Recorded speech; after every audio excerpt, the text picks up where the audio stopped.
You know, I heard about this movie that premiered at last year's Sundance Film Festival, and a lot of people said it was very good, but then it kind of faded away, and I didn't think about it again until I watched it this weekend. I gotta tell you, it's one of the best movies of the year.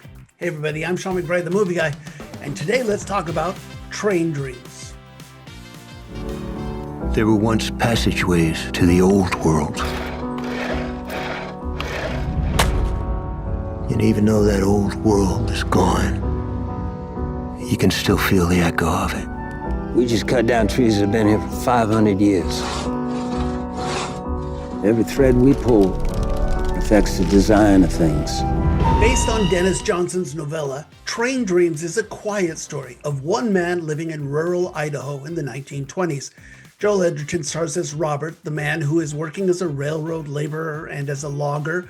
It's a lonely life, but things look up when he meets Gladys, who is played by Felicity Jones. Or anyway, she meets him because she walks right up and introduces herself, and this man is flustered because he's quiet, he's kind of solitary. He's going, "Have women always been walking up and introducing themselves to you?" It's kind of funny. The two of them fall in love, get married, and start a family, and it looks like the story of a simple, ordinary life. But then tragedy strikes, leaving the man struggling to deal with his loss and his unprocessed emotions. So like I said, I think this is a very good movie, and it works as kind of a tone poem stylistically, a contemplation on life, with Will Patton serving as the narrator, and I think he's very good. Now look, you do need to be in the right mood for this story to affect you. There aren't any car chases or big dramatic moments, but I think as a character study and some notes on what makes a life work or not work, I think this is one of the best movies of the year. Now, one of the things that makes this movie so notable is the supporting cast. Robert is kind of a quiet guy. Doesn't really have a lot of relationships, but he does meet some interesting people. From his wife and daughter to an old logger who finds meaning by being out in the mountains, who's played by William H. Macy, to a forest ranger who is dealing with her own loss. She's played by Carrie Condon. Train Dreams is filled with some affecting characters that really flesh out Robert's story. Now, I often say that the best way to make your film look good is to hire God to be your cinematography. This film looks amazing. It's set all in the mountains of the Pacific Northwest, so you get lots of shots of sunrises and trees and mountains. Gorgeous stuff here.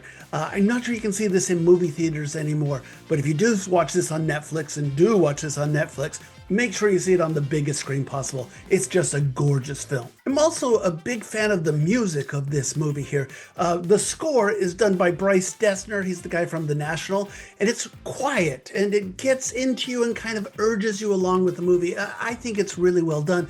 And the final story, which is called Train Dreams and performed by Nick Cave, I think it's one of the best ending songs that really connects to what's going on in the movie that I've heard in a long time. I think the music in this movie is really quite great.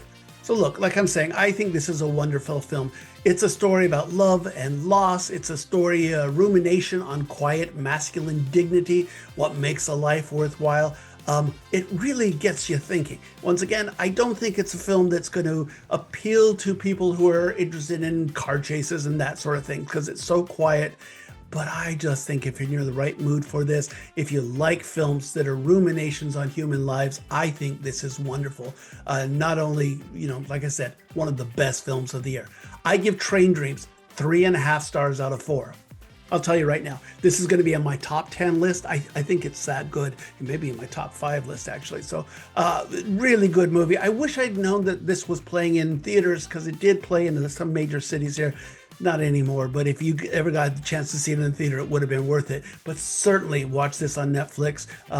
Make sure it's a time when you don't have the kids running around, but I think it's a really, really good movie. I highly recommend Train Dreams. What do you think? I hope you like it as much as I do. Feel free to come back, comment on this review if you like it. Of course, subscribe to my reviews so you get all of them just as soon as they drop.